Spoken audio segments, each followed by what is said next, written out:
Hello, hello, and welcome to this episode of the Nerds of the North podcast, episode number 40. We'd like to say we have something special planned for today, but it's special that we decided just to record. So today is going to be relatively laid back. We're kind of going to ease our way into things here. So probably talk a little bit about life events. We've both had quite a bit going on, which is part of the reason why we haven't been recording recently. I know our adoring public has been waiting for us, but you got to do what you got to do. So that being said, life events. We'll do a little bit of a catch up. We'll talk a little bit about the Batman. I've seen the movie. Nick has not yet, but we'll get to a more in-depth discussion later.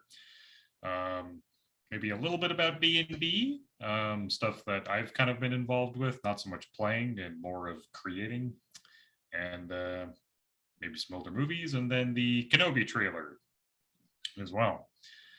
So that being said, Nick, how the hell are you? How you doing?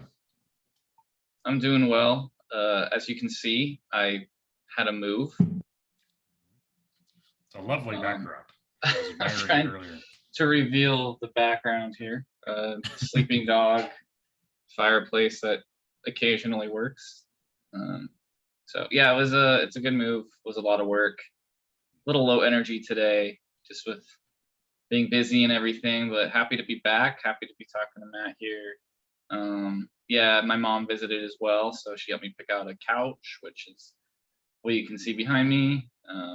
Yeah, and another big event is that I was baptized last Sunday, so that was really life affirming. That's someone that protects you from vampires, right? Correct. Yeah, I was really concerned about the vampires. I mean, Portland has a lot of them just because we don't get that much sunshine. So.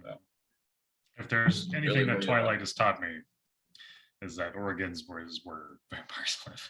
Yeah, that was partly filmed in Oregon, actually, too. So, yeah. But well, cool. Congrats on the move. It looks like a nice place. Glad you got to see your mom. I know I have not seen my family in it'll be 2 years now. Over 20 years. Over 20 Which years. I shouldn't make fun about because some people really haven't seen their family in that long. Yeah, I mean, honestly, yeah, you've seen my family more than I've seen my family in the last couple of years. Yeah, probably. I mean, I live closer too, so there's that. Yeah, that's kind of a if we lived closer, might do that, but there was not with my family, but for other reasons we did. Yeah, I mean, I'm connected with your dad for sure over Christianity as well, so that's been nice. And that's not something he and I talk about almost ever. I can imagine. Why would that be? I don't know. But I don't know either. But well, cool. Yeah, I guess on my end, not nearly as many things, but I've been in the process of changing jobs, and so I will be, for anyone who's in the market right now, you know that finding a job in the first place can be really challenging, which it has been. I've been putting in about half as much effort as I should be. I wasn't in a rush, but found a job that fits well, in that it pays me more money than the one I have now. So I'll be starting that in the next week and a half or so, roughly. And that's kind of been my main focus. In addition to my wife has gotten into D&D. So I've been, I am a 3D printer, not me as a person, I have a 3D printer. But so I've been printing minis like crazy to accommodate her and her group. And so I might show off some of those a little bit later in the podcast if we have some time. But yeah, that, and then my backdrop's different too, but this is just a different room in the house that we currently live in. So I don't have any fun art or anything up quite yet, but that is on the docket. It will look a little more put together at some point. So, but that being said, any other life details we want to talk about? Social security number, anything like that?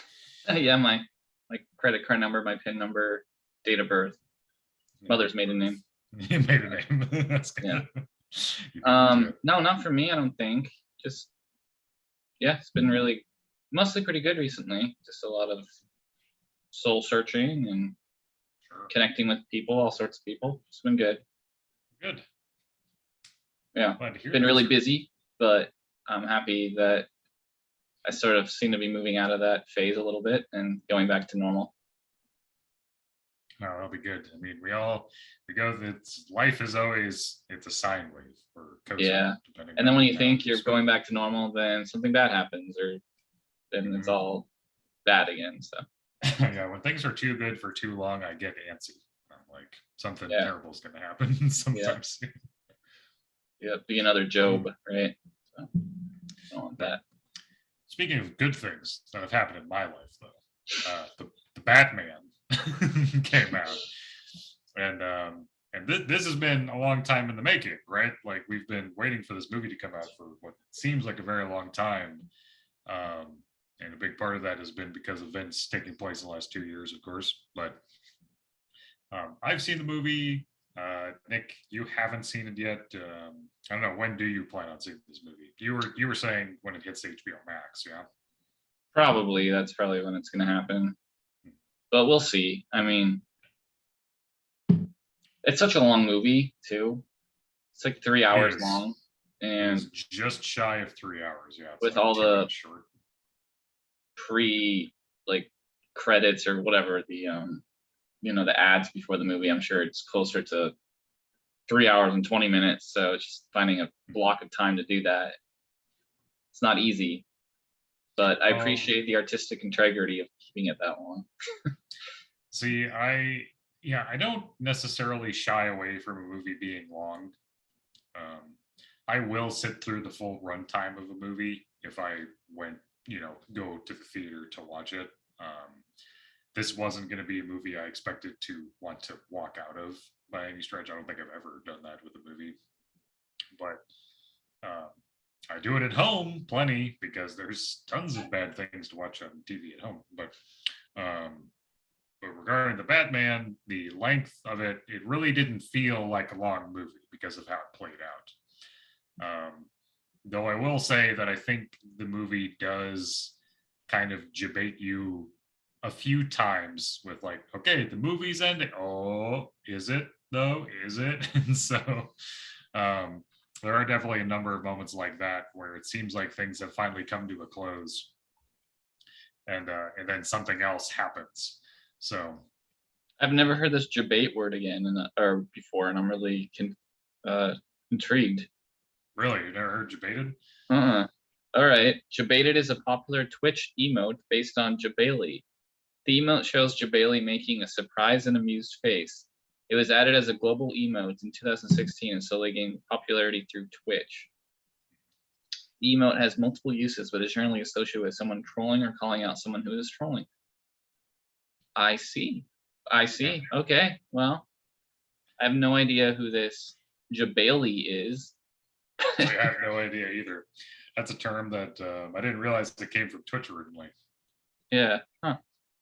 Okay. Yeah. I mean, thank you for introducing me to a brand new word that I'm going to start using. Of course, Probably anytime. a lot.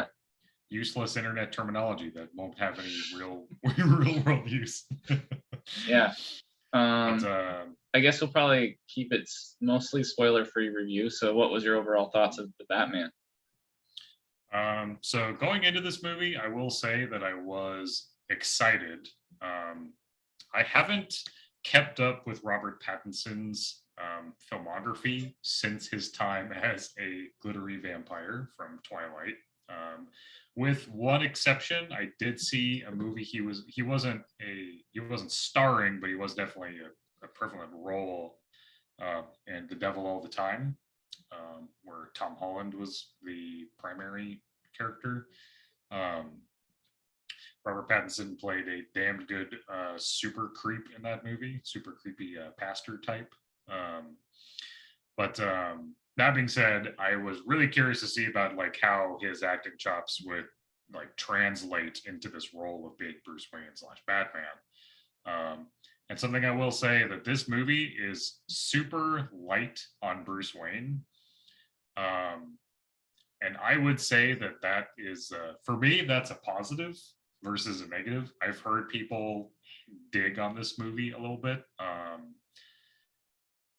as a result of like there not being a ton of Bruce Wayne in the movie. I don't agree with that at all. I don't go to a movie about Batman wanting to see Bruce Wayne. I just don't. Like Bruce Wayne happens to be in the movie at some point for reasons that make sense. But I don't go to a Batman movie for Bruce Wayne. I go for Batman. And so the more Batman, the better. The less Bruce Wayne is just kind of a causation of that. So that being said, yeah, like the Bruce Wayne being in the movie is just more of it makes sense for him to be in the scenes versus Batman being featured more prominently.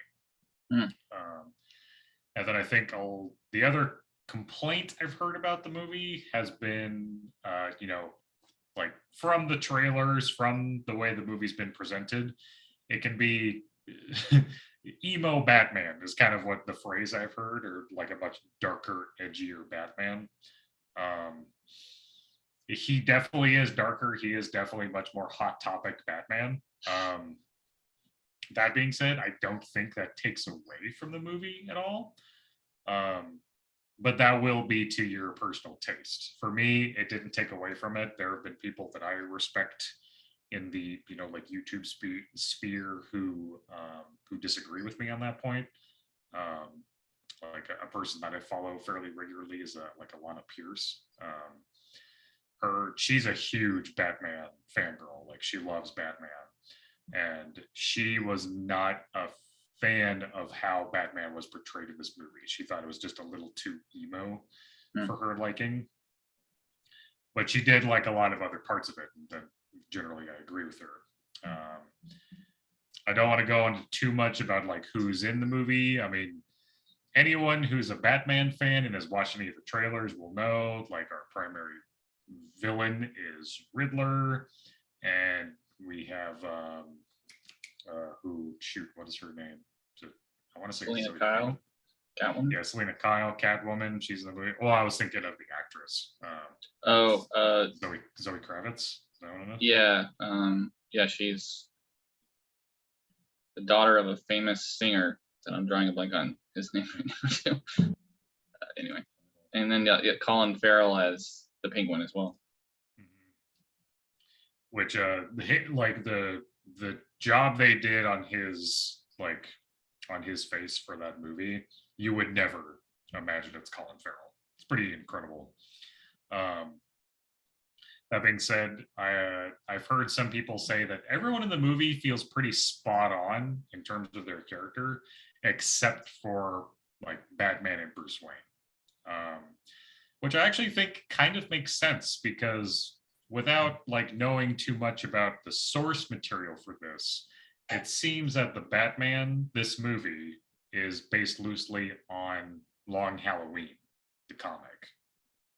And so without knowing enough about that, I can't make a direct comparison, but it definitely has like a darker undertone to it. And what did you think of Paul Dano as the Riddler? I really liked it.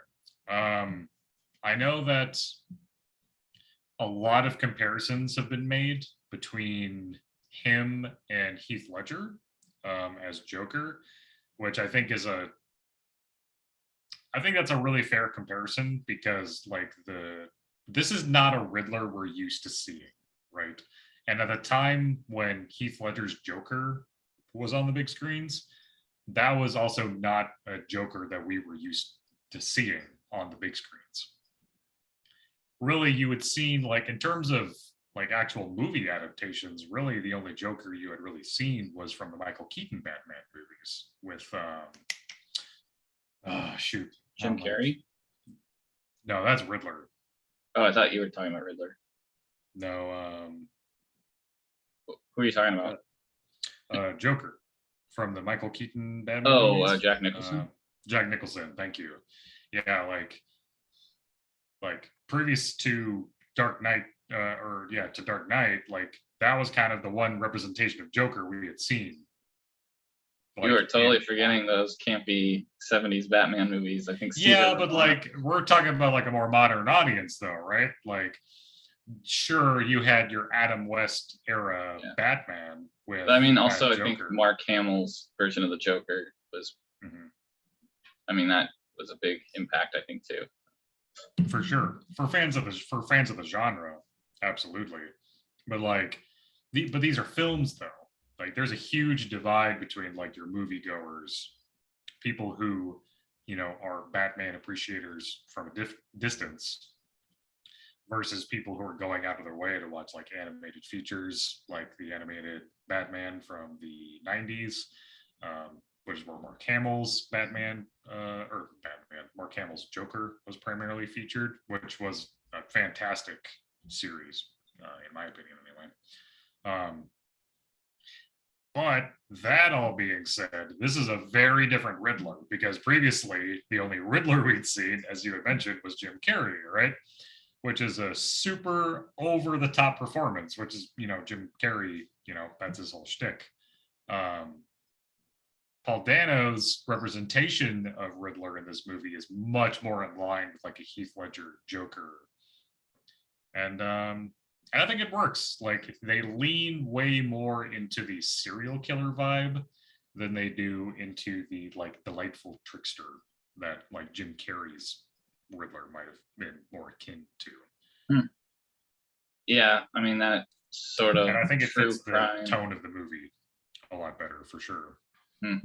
I will say too that I always forget his name. I feel bad about that because I really enjoy him as an actor. Jeffrey Wright. I always know Jeffrey Wright as Bernard because I like really kind of fell in love with him as an actor from Westworld. Oh yeah. But as Bernard, like Gordon. Yeah, Jeffrey Wright plays Gordon in this movie, and I think he does a really good job with that. What about a lot of the relationships? Andy Serkis is Alfred. Yeah, actually, the relationship with Alfred is very interesting in this movie. This is why I want you to see this movie, because I want to talk about this stuff more in depth. But I will say that I really like Andy Serkis. Like, I thought that he was fantastic in like the Marvel Cinematic Universe as Claw. But he kind of got cut off way too early, in my opinion. He was introduced and seemingly used sort of find it time. A little offensive that you bring up his role in MCU and not his role as Golem in Wolverine. I mean, first example of his as an actor. Yeah, but like, you don't, unless you knew who he was, you would have no idea, right? Well, his face, they modeled his Golem's face off of Andy Serkis. The interesting thing about Andy Serkis too, he recently directed a big budget movie. Can you guess what movie he directed? No, actually. Venom 2. That was Andy Serkis. He directed Venom 2? No shit. Really? Mm-hmm. Well, now, see, this is what he also was. He played Caesar in which is another good connection. Actually, I didn't realize this, but Matt Reeves, who directed most of the new Planet of the Apes movies. He directed the Dawn of the Apes and I think War of the Apes or something like that. And yeah, Andy Serkis motion capped Caesar, the main apes in those movies. The main ape in that movie. Oh, that's right. Yes, he did. I guess that makes sense. They would be cast as Alfred. Anyway. Yeah, like I think like just in how he portrays the character, he does a really good job. But I will say that I don't think that Bruce and Alfred's relationship in this movie is featured as prominently. It's not your normal relationship between the two, and that's kind of where I'll leave that. Yeah, for me, I didn't really see him as a Alfred type. He doesn't seem fatherly to me. Andy Serkis, that is, but maybe he pulls it off. Who am I to judge? I haven't seen it. It's kind of hard, like when you like if you're more of a modern fan of Batman, right? Like especially with the Christopher Nolan movies on the table, that relationship between Michael Caine and Christian Bale's Batman is pretty intense, yeah. Like, but there's like a very strong familial like bond between the two of them. But the Batman we're seeing in the Batman is definitely like a year two Batman. He hasn't been at this for very long. And so I think Alfred, as a result of that, isn't entirely on board quite yet, but he's still supportive of Bruce and his endeavors. So, I mean, hate to bring it up, Matt, but it's the same for Batman Begins. I mean, he was like just starting out on that one. I mean, yeah, true. You're not, no, you're not wrong. But like, we have, hindsight's 2020, though, right? Like, we have 3 films worth of that relationship growing over time. And I will say this: I desperately want more of this Batman universe, and I want it to be removed from the DC universe. Like, my original thought was I kind of want this Batman, Robert Pattinson, to be integrated. I don't, not anymore. Like, I just think it's good by itself. Let this be its own thing. Let Batfleck do his thing in the Well, I DCU. mean, the rumors are they're bringing back Michael Keaton as the main Batman in their main films, the DCU. I've heard that. I don't think that's necessary. I don't think that's necessarily true. I don't think that's going to be. I don't think he's going to be the main Batman. I think maybe it's going to be more of a multiverse type situation, because if DC is anything, they're a bit of a copycat. At least in terms of the films. I'm not even going to go into that can of worms, comics and show wise, but I just think that, like, Michael Keaton is. I don't think he would be a great Batman fit for, like, what's going on right now in the DC universe. But I mean, what do I know? Yeah, I mean, I don't mean to like sit here with a knowing look on my face, but that's just like, what the rumors have been saying. Yeah, I don't know. Also, the rumors are saying that they were going to kill off Batfleck, but seems he might be sticking around as well. So. See, well, and that's what makes me think that we're not going to have like a primarily just Michael Keaton Batman on our hands. I think it would be amazing to bring him in as like a multiversal crossover. I don't even think Batfleck was necessarily like. I don't think Ben Affleck as Batman is bad. I think there's a lot of other things with those movies that are bad, but I don't think Ben Affleck is necessarily one of them. Yeah, I just don't think I like the thought of Bruce Wayne being Ben Affleck. Just he's too much of a well-known figure for me that I can't suspend my disbelief with him becoming Batman. But it's weird though, because like some other actors, I think I would be okay with it. Like if it would have been Matt Damon, I think I would have been all right with that. I don't know what it is about specifically Ben Affleck that I don't like as Bruce Wayne. I don't know. I can't see Matt Damon in a movie without going, Matt Damon. Like, yeah.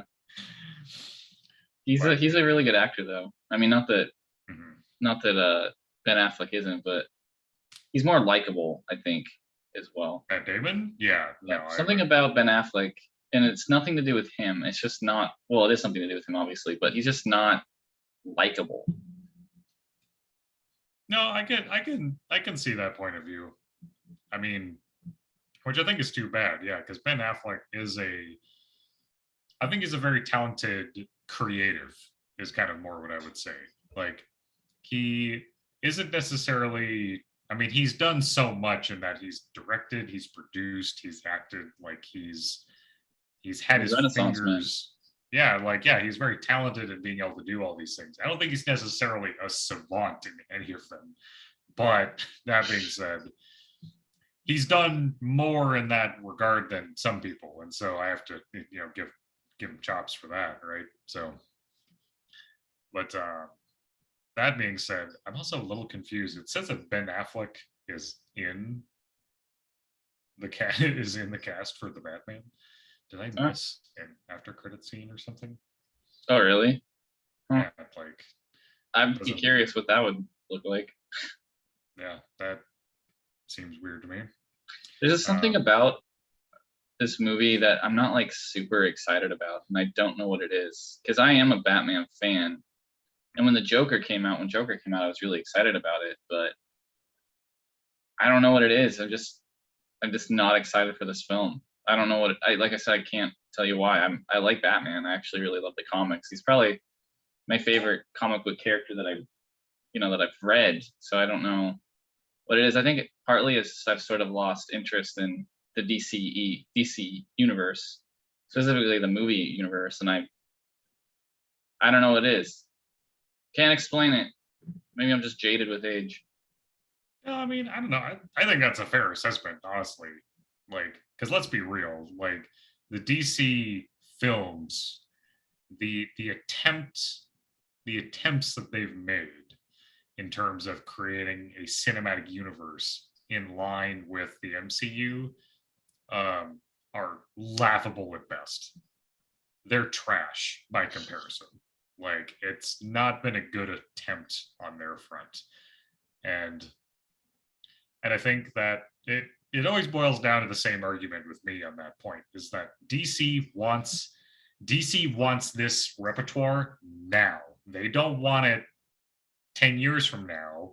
They want it right fucking now. And so rather than building up these characters and actually giving us a reason to give a shit, they're just shove these team up movies in our face from the get go. I do understand that like these movies or like these characters in particular have a long lineage. I mean, that was something that I was delighted about with the Batman right off the bat. This isn't a spoiler, but there's no like, oh, Bruce and Martha Wayne are dead fucking like newspaper highlight reel or recreation of the death of the Waynes. I was so happy that wasn't in the fucking movie. God damn, am I tired of every freaking Batman themed movie having to start with Bruce's origin story. Like, for God's sake, people who are lightly comic book aware know what happens to the Waynes. They get shot dead. Whoop de doo. Like, we've seen it 1,000 times. I mean, we But saw it in the Joker, even or in Joker. yeah, like for Christ's sake, like even adjacent films. but but but yeah, like I just think that all of the attempts that DC's made are they feel like cash grabs is what they feel like. They just start trying to like get in on the superhero hype right now rather than trying to like properly build a universe, you know?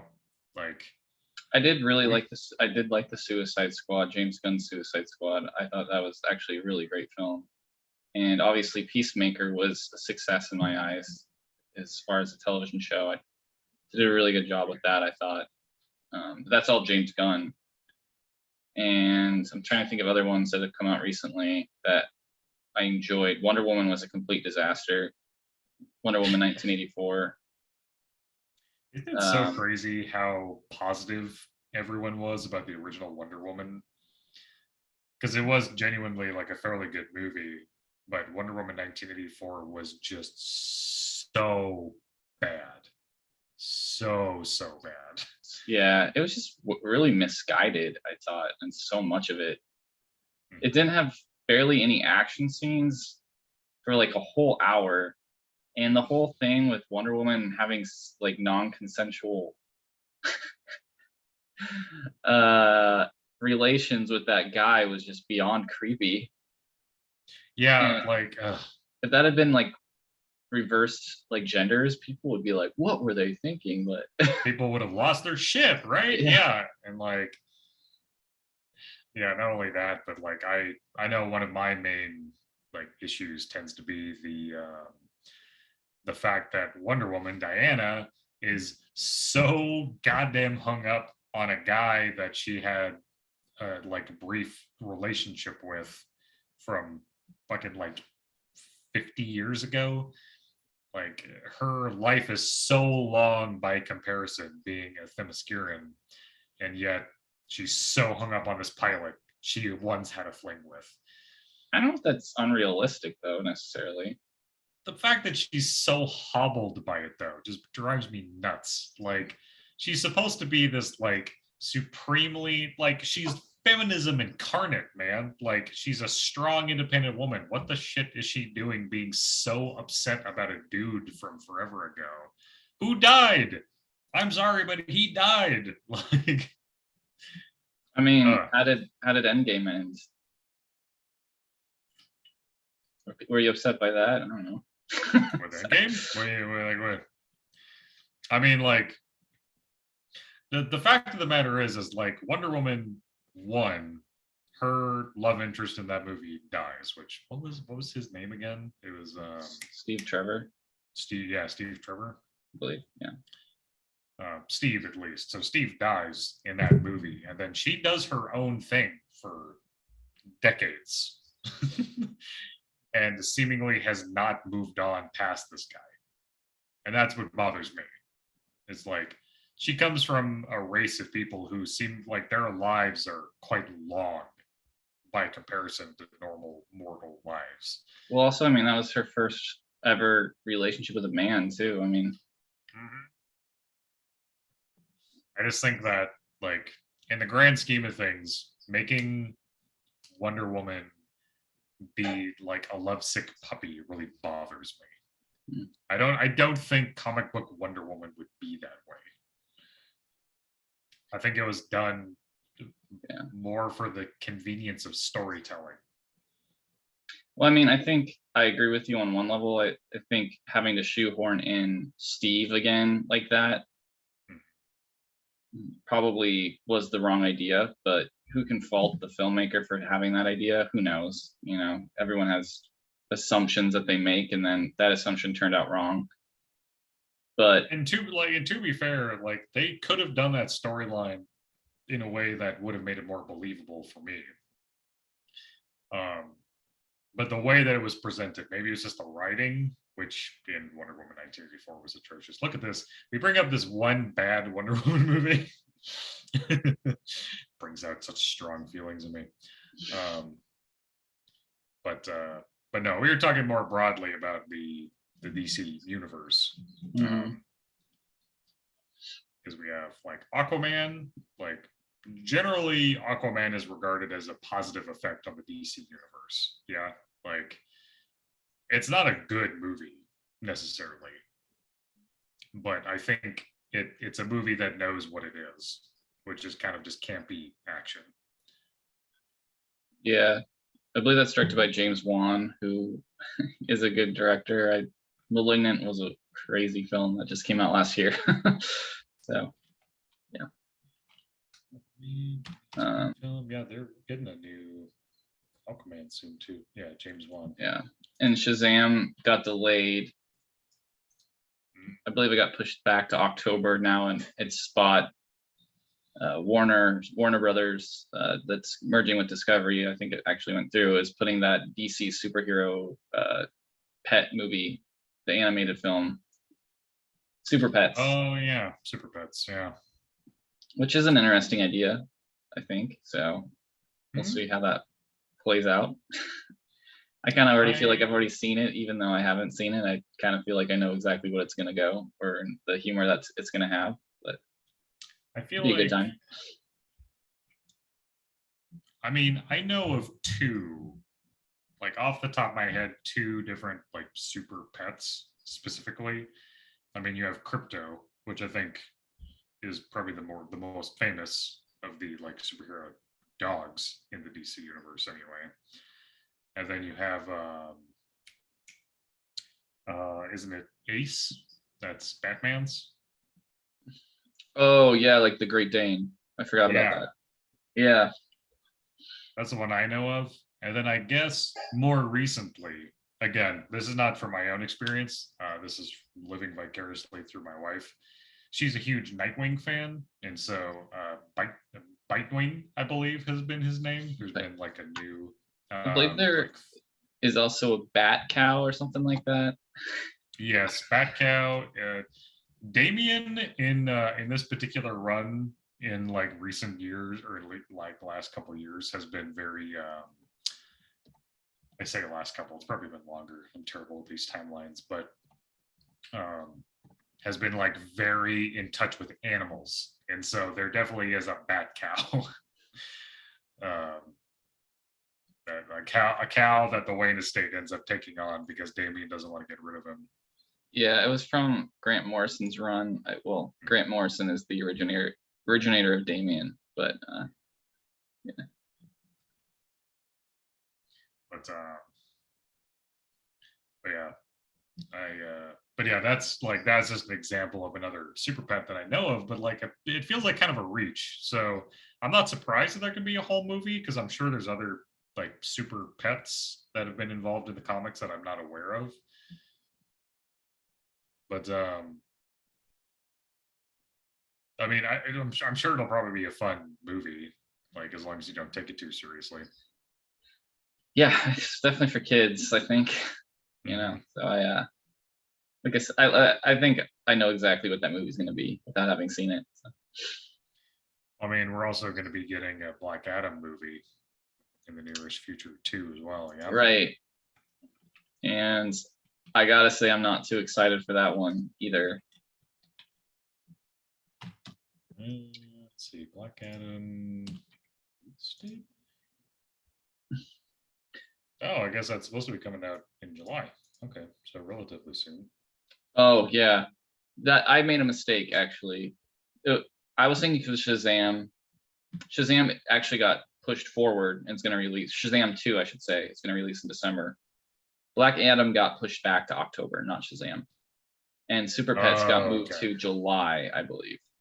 Gotcha. Okay. Yeah. So that was my mistake. But yeah, I mean, I can't say I'm excited for Super Pets because that would be a lie. Is it something I might potentially watch though? Yeah, sure. Yeah, background stuff. Yeah. Yeah, it's not. I mean, you're not its target demographic though either. You have to keep that in mind. You know, so yeah, like I want to be honest about, you know, if it's not meant for me necessarily, then that's fine. But yeah, no. I guess all of this being said, we've gone on kind of a long roundabout way here. I would give The Batman a 9 out of 10. Wow, that's a good score. I think it's a really excellent movie. I think it has some weak points, but without going through it more in depth, I can't really go super in depth without spoilers. But that being said, I think the movie overall, tonally, I really like. I love having a more detective-focused Batman. Because generally speaking, that's not something you see in the movies very often. He's just, you know, he's Batman. He's doing Batman things. But there's a reason he's called the world's greatest detective. And I think this movie does a better job of representing him that way. And I think the Riddler ends up being a really good foil to him in this movie as a result. I think everyone was cast really well. Tonally, I think it hits pretty well. The music is really excellent. There's just a few like minor gripes of mine. I don't mind a 3-hour movie, but I will say that I think there are some scenes that could have been trimmed that would have made it feel a little more cohesive. But outside of that, really great movie. Highly recommend you go see it. I don't think you'll be disappointed. Yeah, I've heard it's good, but sometimes I have a contrarian opinion to your opinion, so we'll see. I would love to like bring it, bruh. I'm ready. But well, that being said, what else are we going to talk about, sir? I mean, we had a few topics we kind of. Yeah, I mean, I could really briefly talk about the Kenobi trailer, Obi-Wan Kenobi, which came out a few weeks back, and I was just obsessed with that trailer. I probably have watched it. I'm gonna say 50 times at this point. That's how obsessed I am. Yeah, I just love the prequels were my films growing up more than anything else. I would watch them all the time. Sure. Especially episode 1. I remember watching that one almost every day during the summer just because I loved it so much. And seeing Ian McGregor back in that role just is beyond amazing. And then when they bring on Duel of the Fates, probably like 1/3 of the way into the trailer, I just knew it was gonna be a rockin' trailer, and I exclaimed profanities, I believe. When I saw that, I was so excited. And when they bring in, like, you see the Inquisitors, I know there's a lot of controversy about the head size of the Grand Inquisitor. I don't give, frankly, a flying fuck. I just don't care. But the way he talks in that trailer, and the Grand Inquisitor, to be precise, and just what he says, I thought was amazing. Just about the Jedi code and how they're going to root him out by him doing good things, and it's just really cool. And I'm really excited for it to see that play out on my TV screen.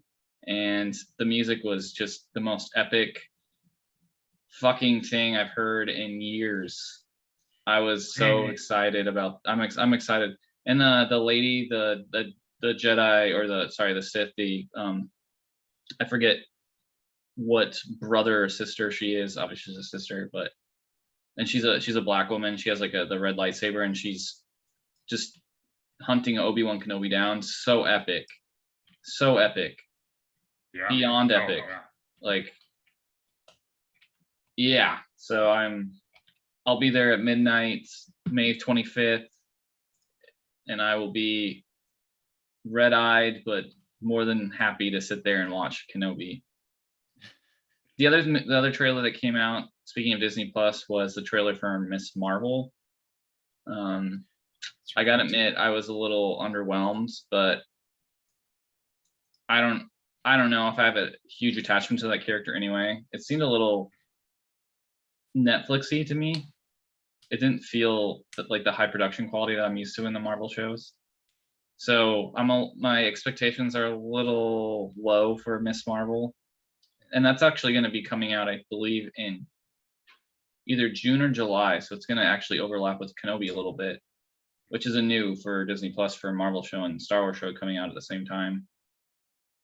And then so much to talk about that. Yeah, and then early reviews for Moon Knight, I've been listening and reading, and mostly they've been extremely positive. There's been a few ifs or buts in there.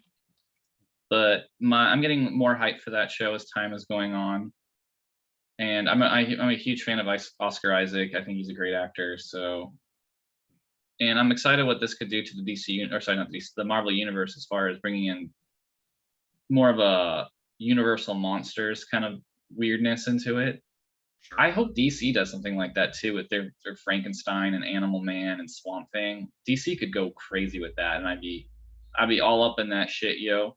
So I think between the two of them, like, if DC were to lean into that more, I think they would have so much success with that.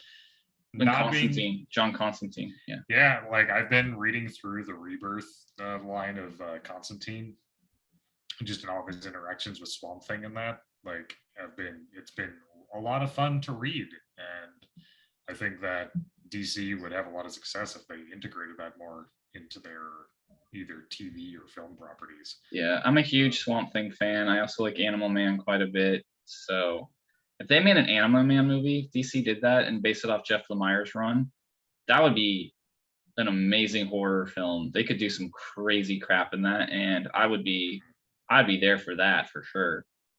That would be really cool. I've actually not read Grant Morrison's run on Animal Man, which is supposed to be top tier quality and sort of breaking the fourth wall sort of such stuff, like where Animal Man actually confronts his the guy who's writing the comic at that time. But Grant Morrison's all in on that kind of stuff, which love him or hate him. But I think what really resonates with me for DC is that kind of weird bizarro crap that they do sometimes, where they like bring in these like gods and crazy shite from everywhere, and it's like the multiverse. DC is known for the multiverse. Marvel has multiversal stuff, but it wasn't historically known for that. That was DC. So it's kind of a damn shame that Marvel's beating them to the punch with this Doctor Strange stuff. But there's my little rants on the things I've been kind of engaged in coming up here. So I'm super Yeah, no, excited I for mean, Doctor Strange. I'm excited for that too. May should be a really good month for me with Kenobi and Doctor Strange coming out the same month. So, there's gonna be so much fun stuff to talk about. Like, I mean, I'm super excited for Doctor Strange, of course. And then yeah, Kenobi. Got like May's gonna be a really fun month. The only not fun thing about May is that I'm gonna be 31 years old. I'm withering away. 31 years young. Yeah, we're trying. My beer intake would say otherwise, but yeah, we're trying. But yeah, no, I'm really excited. Oh, excuse me, I'm really excited about a lot of things that are coming out. Moon Knight, Obi-Wan. Yeah, again, like Ms. Marvel, definitely like tonally. I've heard that they're kind of leaning more towards a younger audience with Ms. Marvel, which with the casting and with the trailer, I could kind of see that. But that being said, yeah, like with that Obi-Wan trailer, like with bringing back the episode 1 music, especially like Duel of Fates. Yeah, and they brought back the Battle of the Heroes from I believe episode 3 as well, where Kenobi and Anakin are dueling. That was epic too. Just so good. That music is just so excellent, right? Yeah. So like there's a lot of really cool things down the line. I'm really excited to see all of this stuff. And I know that we're gonna try and be more consistent about getting our uploads done. I will say, if there was a time for us to take more of a brief hiatus from what's been on television, with the Batman being the exception, there hasn't been like a ton on TV recently. Yeah. Well, I mean, not genre stuff. There's been some actually really good stuff, I think, this year with Euphoria and The Righteous Gemstones, a few others that I've been really into. I was really into Euphoria. And that new show on HBO about the LA Lakers, I think, is really good as what's his name? Adam McKay and John C. Reilly. Oh, sure. Yeah, would recommend that. At least the first 2 episodes have been great. So really entertaining. But I'm an HBO fan at this point. I like almost everything they put out. Euphoria, man, I thought the season started out slow, but by the end of it, I really was liking that show again a lot. Just the storylines in there were amazing. And the best thing about Euphoria, not the best thing, but they ended the season or the episode 7 with the main theme from Cannibal Holocaust, and I recognized it right away, which I shouldn't have recognized it right away, but I did, and I got surprisingly really excited about it. Like, I shouldn't have recognized this, but goddamn, did I recognize the fuck out of it. It's actually a really good. I like the soundtrack for that movie, and I tried to watch that movie during college, and I couldn't get through the whole thing, and it's mostly because of the animal, like the literal animal abuse that is in that film, and for that reason alone, I do not recommend watching it. But the soundtrack is pretty epic, so I was really happy they included it in Euphoria, and the way they included it too, I thought was really funny and kind of clever. So, man, yeah, you and I have been on very different wavelengths regarding like cinema and stuff, because I've been just enjoying older movies. In my final weeks with this job where I'm primarily work from home, I end up with a lot of free time. And so I end up putting on just random movies and stuff, things that are available for free through the streaming services that I already pay for. And so my list of films has been quite old by comparison, nothing recent. And for whatever reason, man, I just have so much to say about like Gone in 60 Seconds. For some reason, that movie really. I've actually never seen that film. Really? Mm-mm. I did watch a movie called In Bruges recently for the first time, and really? Yeah. Fucking hate Bruges. Yeah, I ended up liking it quite a bit. I thought it was pretty good, and I'm Colin Farrell bringing it back to the Batman. I thought he did a good job in that one. I was gonna say, yeah, Colin Farrell, like he's hysterical in that movie. Yeah. In Bruges is quite a good film. I haven't seen it in a hot minute, but I do remember liking it a lot. Now, Yeah, I mean, my list of movies has been like, yeah, Gone in 60 Seconds, the A-Team remake that got made with Liam Neeson and Bradley Cooper. So just Pacific. crappy action movies from like the Yeah, I've been like just 90s and diving into 2000s. crappy action movies. With, I think, I would not say that the original TMNT Teenage Mutant Ninja Turtles film, the first two, I would say, are not crappy movies. They're action movies and they're definitely designed for children, but I think they're actually quite good. And I have actually, I think I've only seen the first one with you, and I was probably in middle school, and so I remember very little about it. Oh man, the first two of those movies are quite good. Though I will say this, that the first movie tonally is super dark by comparison to the second movie, and the third movie like might as well not be included in the trilogy in terms of like tone and quality. It definitely is much closer to like a direct to DVD type of movie, which it very well might have been. I don't know that off the top of my head, but I would maybe I could understand that. I mean, I think then it would have been direct to VHS probably. I don't know, did they do that back then? Yeah, they did. They made a bunch Yeah, of they totally did direct to VHS. Disney weird animated sequels that went direct to VHS. Land Yeah, Before no, Time sequel. the first TMNT, man, that movie is dark as shit. Like they really hit on some fairly heavy topics. When you first told me that you were rewatching old movies from your childhood, for some reason, The Mummy popped in my head, like the first two Mummy movies, and also Tremors. I have. So I have rewatched both the first two Mummy movies. That's also been on my list. A little bit further back in memory, and by that I mean like in the last 2 months rather than 1 month. But that being said, yeah, those movies are super fun. I love the first two Mummy movies. That being said, though, they're not good movies. Like, whatever. They're not. I'm sorry, they're just not. Like they're super fun, and I think they're like the perfect action movie in having a blend of action and romance and comedy all kind of mixed together in a way that feels cohesive. But the Mummy 1 is far superior. The Mummy 2, I don't care for child actors generally. There are a few exceptions to that, but whatever kid they had to like play Brendan Fraser's kid in that movie. Yeah, I was hunting for a name in my head, but then I realized it was way too far back in my filing. It doesn't even matter because he's terrible. He's super annoying. But like it's writing for a child actor, and I think acting for a child actor is hard because they're bad at it. I always love that they have the actor that played Mr. Echo before he played Mr. Echo in The Mummy Returns. Yeah.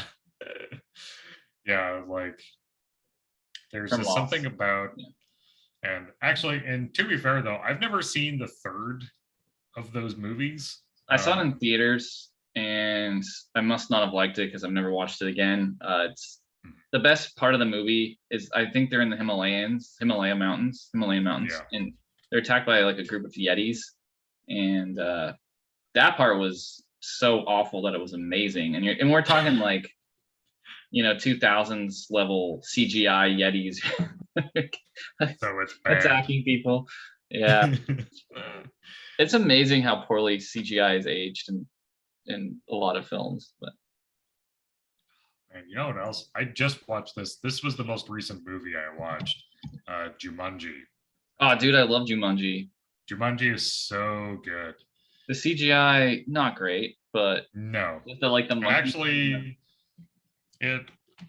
I'm gonna double check, but if memory serves, this movie was actually not received too horribly well critically. Yeah, that's pretty common though. Yeah, like right now, I mean, mind you, Rotten Tomatoes is an outlet that came out years after the fact, but Jumanji, the original, is sitting at 55% on the tomato meter, which is really too bad. you talk about the plot not being very cohesive, which like I don't really understand that because I feel like the plot makes sense to me anyway. But I don't know. But I mean, Robin Williams, of course, like getting to see him in action in Jumanji is fantastic. I think he really Yeah. nailed that role. I believe it even has a young Kirsten Dunst in that film. It does, yes. Yeah. Yeah, she is a Which baby in that. I did recently, well, not recently, it was a few months back now, watch The Power of the Dog. I don't know if you've seen that, but No. it's probably going to win Best Picture of the Year, I think, in the Academy Awards. And it has Benedict Cumberbatch and Kirsten Dunst in it, and also Jesse Plemons and another kid that's his star is rising in the industry. But I would recommend that one. It's kind of long, and at first you kind of wonder why the hell you're watching this because it's just some asshole being an asshole. But by the end of it, Sure. it makes sense, and you kind of pick up on how layered it is. And it is one of those movies that I thought about for days afterwards. So Sure. that alone, I would recommend it. But it's not. Don't expect like a Western from it. Set in Montana. Okay. Did they say where? Just out of curiosity. Is it set during a time when it wouldn't really make sense to have a location? Or Yeah, it's set, I think, in the 1800s or early 1900s. okay, so it's just Yeah. okay, gotcha. Interesting. I remember seeing some trailers for this movie, but nothing outside of that. So I'm actually now I'm really curious, especially with Benedict Cumberbatch attached to it. Yeah, he does a really good job in it. Yeah. Oh man. So He appears fully nude, full frontal Benedict Cumberbatch nudity as well. So full frontal nudity. All right. I Yep. mean, without having seen if you the are movie, ever curious what he looked like fully naked, rate that dong on a scale of 10. What a should be called Power of the Dong. power of the dong. If that's not the name of this episode, I'm going to be real upset. But okay, well that's actually really cool. I'm actually really curious about that now.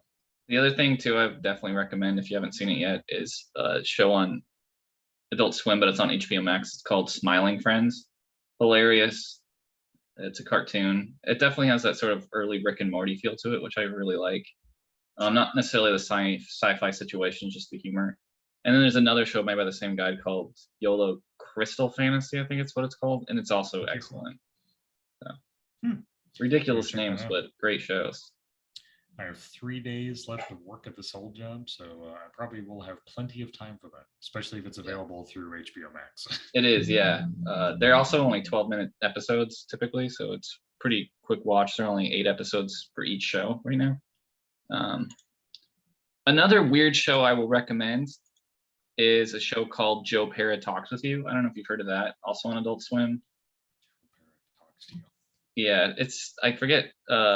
It's set in Marquette, Michigan. It's like this little town, college town, up in the Upper Peninsula of Michigan. And the guy is just so sweet and kind. But it's a pretty funny show. At least just kind of sit back and relax with. It's kind of an ASMR level show for me. Isn't that what it's called? ASMR, when like you have like something that kind of relaxes you, right? ASMR, like ASMR. Oh, ASMR. Yeah. ASMR. I've never heard anyone shorten it into like a word. Okay. Before. Well, that's probably just me because I've probably only ever actually seen it. I listen to ASMR on the regular, so. Yeah, I mean, that's not really something I'm into necessarily, but yeah, the show has that kind of quality about it. So for that reason alone, I recommend it. Might have to check that out. Yeah, actually, that's interesting. Yeah. I'm always looking for a nice, relaxing way to close out the day. Yeah, if there's one episode I would recommend, all of them that I've watched, it's Joe Pera, I think, puts you to sleep or something like that. Sure. And it's just so kind and gentle. It's so very nice. No, Joe Pera talks you back to sleep. Yes. Talks you back to sleep. Yeah. Interesting. Well, definitely recommend from the Nick Axline Vault. Vault. Similar to the Disney Vault, but a little bit more void. Right. Yeah. That'll be the end of my recommendations for today, probably, just because I don't want to continue to vomit out recommendations for everyone. But I think if you wanted to talk, sorry. No, you go. If you wanted to talk about maybe your wife's new D&D obsession, I would totally be down for that. And then maybe after that, we'll just close this puppy out, you know? Yeah, I will say one thing. Yes. One recommendation. If you're a fan of The Boys, then I would recommend the new animated series that hit Amazon Prime recently. Yeah, I saw that just came out. Yeah, Diabolical. Is it good? I think yeah, I would say it's good. I think it's fun. If you're interested in that universe and you want to see more of it, it's got that same vibe of or not vibe, but like that style. You remember Batman Gotham Knights? Like Yes. Several different creators with different animation styles. It's got that vibe. So every episode has like a different story about different characters with different animators, the whole 9 yards. Yeah. So that reminds me of there's something else I want to recommend on Amazon Prime. Well, not a strong recommend, but Upload. This came out with a new season.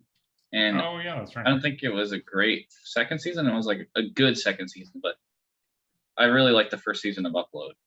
And it just raises a lot of interesting, for a comedy show, raises a lot of interesting kind of technological questions and quandaries that I do think our future is headed in that direction. So it's a cool show for that alone. Yeah. I'll say with Diabolical, or I guess it's The Boys, Diabolical, something along those lines. But yeah, I know that I think we watched the second or third episode. They are short episodes, or like under 20 minutes generally. And this most recent one that we watched definitely it was Rick and Morty themed for the animation style. So we're gonna full circle there. Cool. But in changing topics, what we were and it's actually a really good transition too, because I mean Vox always want to say Vox Machina, is that right? Vox Machina? Vox, yeah, Vox. Vox Machina. Yeah, seems Vox like your wife is really obsessed with that show. I've watched it a little bit.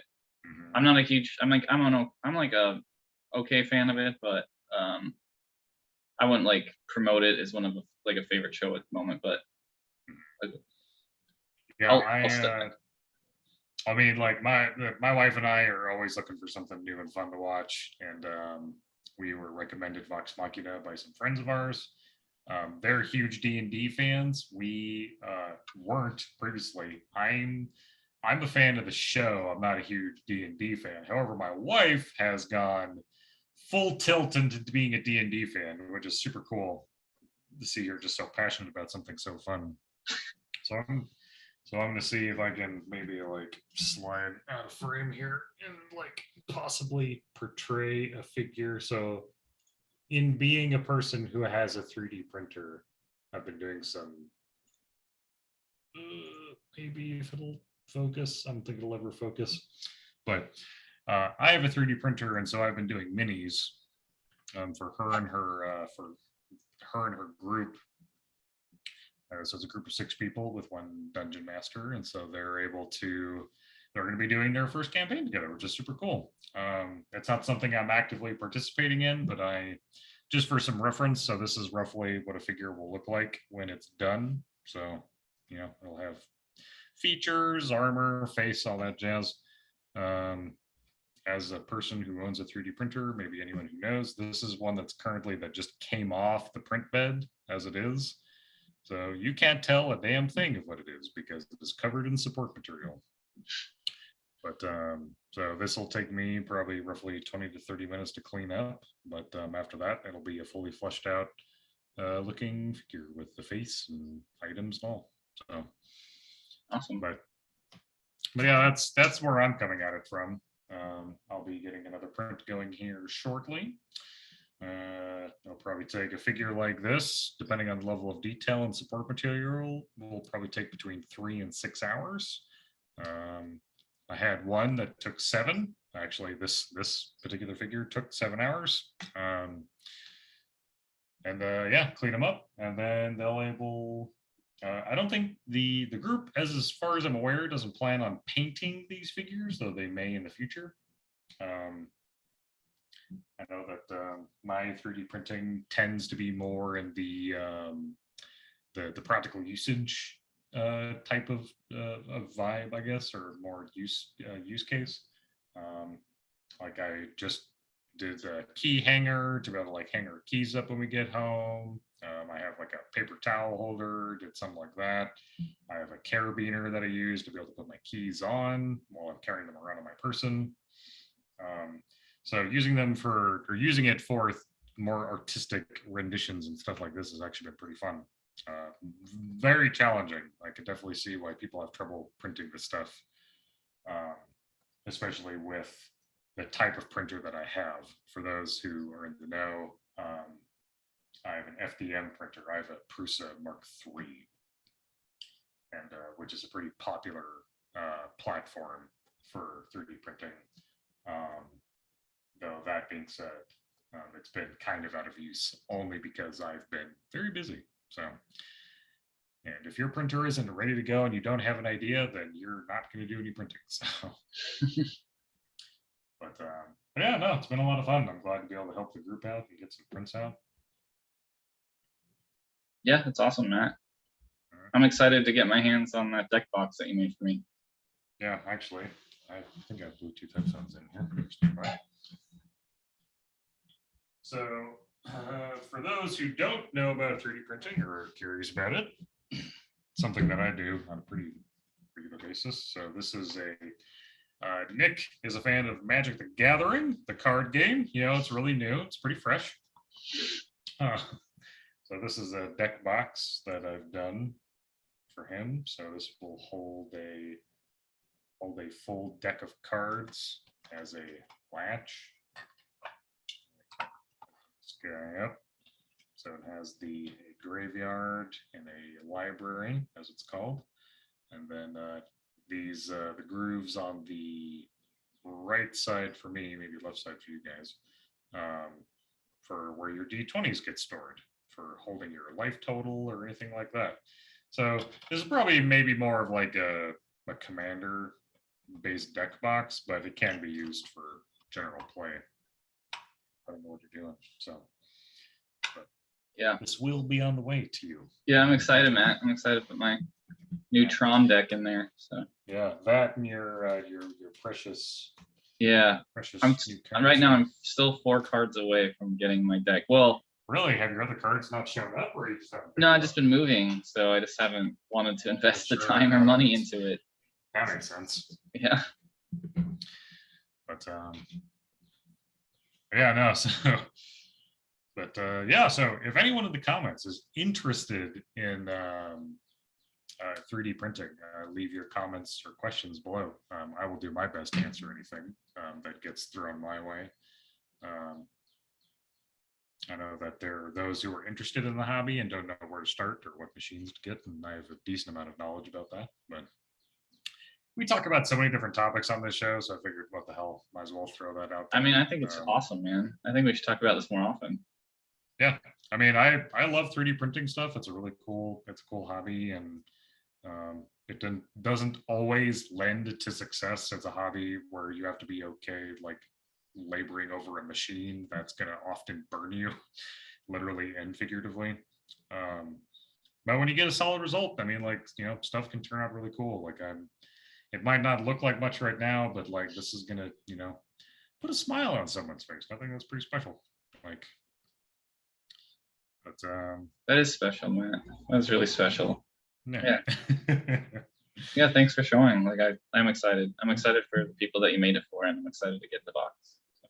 Yeah, I think it'll be fun. Yeah. And if you ever want another box, just let me know. Yeah, I mean, I probably will. I mean, I have quite a few decks that are in use right now. I only have one commander deck, which is bad. It's not a very good deck, but I definitely have a lot of modern decks, which, you know. Is that same like Strix, like Owl deck that you had? Like, Oh, I know what you're talking. I do have an Infinity deck that's been updated, and I've taken out the Strix because they aren't modern legal actually. But okay, sure. it's a cool deck though. It really is cool, and they printed some more toys for it, in their Modern Masters 2 that came out last year. But they also banned Mox Opal, which kind of killed the deck, unfortunately, in competitive play. But I never used that card anyway because it was too expensive for me. Too expensive for my blood. I think that's for most people. It's way too expensive. That's why people get into Commander, man. It's because you only need to buy one of the damn cards rather than 4 copies. I like the competitive aspect of Modern, which is weird. I don't feel like I'm a necessarily competitive person by nature, maybe, but Commander just, something about it just drives me crazy. My experience playing Smash Bros. Melee with you growing up would have a word about you not being competitive. No, you're right. You're right. It's when I'm really into it. I feel like I've kind of cooled off though as time's gone by. I've become more realistic about my abilities. Trying not to get too caught up in things, maybe. But yeah, you're right. No, Melee brought out some bad aspects of myself. I mean, Magic did too. I mean, but I like to think that I've grown and I'm not like that as much. Oh yeah, no, I mean, like, I'm the type of person, I don't know, like in the video game space, like Elden Ring just came out and I just picked that up. Like, that's a game that is hugely popular right now. Like, that is the conversation in media right now. And that's a game that has really been kicking my ass already. And like, that's not a game that you start, it's not a Zelda experience where you get, a nice flower covered field to start and they're like, all right, you go out there and adventure, buddy. They're just like, you're ready to die, motherfucker, and you get stabbed in the face like immediately. So I mean, Breath of the Wild is kind of like that in a way too. Probably not to the same extent, but I remember playing Breath of the Wild and going the wrong direction and getting my ass handed to me very quickly. Shit, man. But the only game that's ever caused me to break a controller, you know what game it is, I believe. Super Mario Sunshine. Correct. And it was one of those like blue or like red coin challenge paint levels where they take away your pack. Yes, it was. I don't remember which one it was, but I just got so frustrated. I remember exactly which one it was. It was the it was like the pachinko. It was like the pachinko one. Oh man, I don't remember. I just know I know exactly what it is. I threw the controller across the room. It broke. And I was really disappointed because that was a good controller, I think, right? Or was it a crappy? No, it must have been a good one if I was using it solo time, but because you weren't there when I broke it. The bad controller was reserved for me when I came over. Being the neighbor kid, right? No, I think you had a good controller too. No, you actually, you had like a rubber gripped one that I used a lot. It was like it was a little bit bigger in terms of like a GameCube controller, but it had like big rubber gray grips. That's definitely one thing Melee had, and I'm back on Melee, that the newer ones don't, is the C-stick. Yes. And that's what I mean. That's why so many people still use GameCube controllers. Because they don't let you use the C-stick though on, like, even when you are playing using a GameCube controller, like for Ultimate, I don't think, do they? Oh, or can you? They do. Oh, you do? You can use a C-stick? I didn't know that. Yeah, that's cool. Use it just like the same as any old controller. It just so happens that the C-stick is useful for being able to do smash attacks. What was the C-stick even supposed to be used for? It's such a weird little like knob.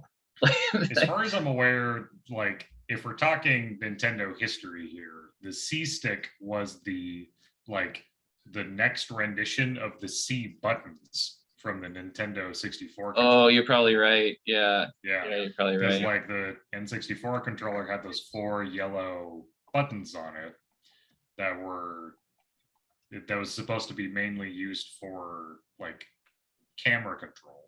I think that's what it was originally called, was like the camera control buttons. But here, I'll just so people know what we're talking about, I'll share my screen. Then can you see that? They evolved. I think it's loading. Can you not see that? Not yet. Really? You should be able to see it. Okay. It is. Yeah, it's this Yep. little yellow knob right here that was in a weird spot on the controller, I think, to really utilize well, at least for me, to get your hand See, I down there to mean, get there.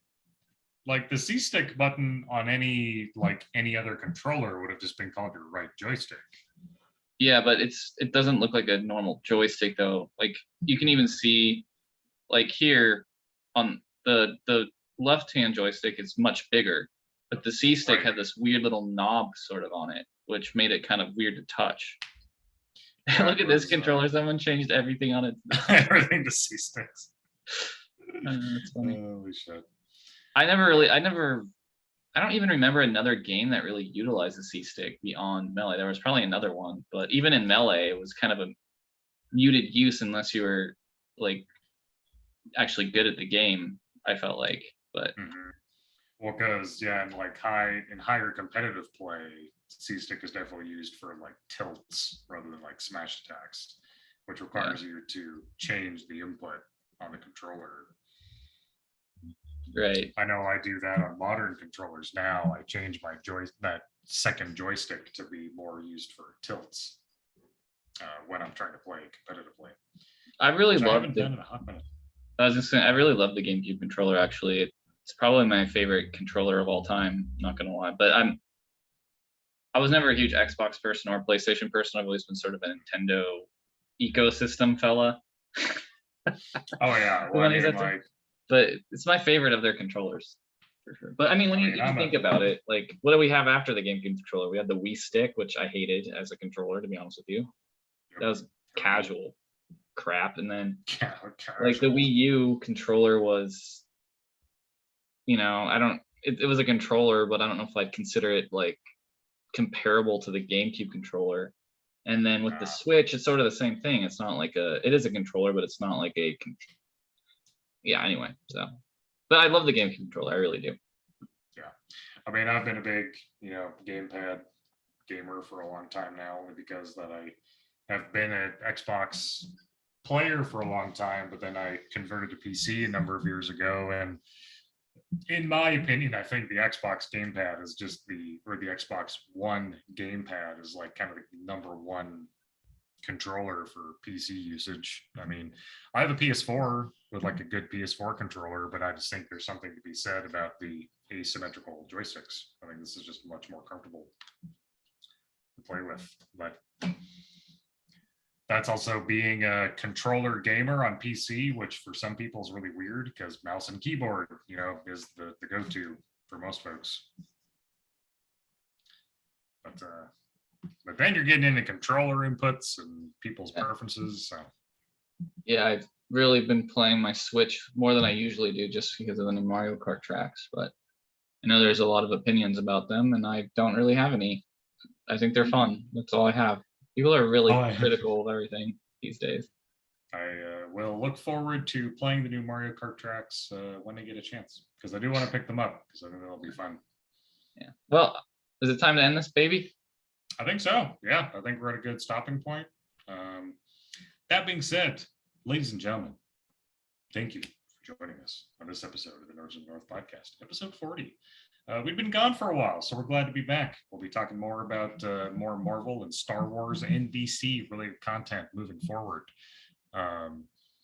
Next episode, we'll figure out what we're talking about. It'll be a real good time. We hope you join us for that episode where we go on wildly ranging topics from movies and shows to D&D.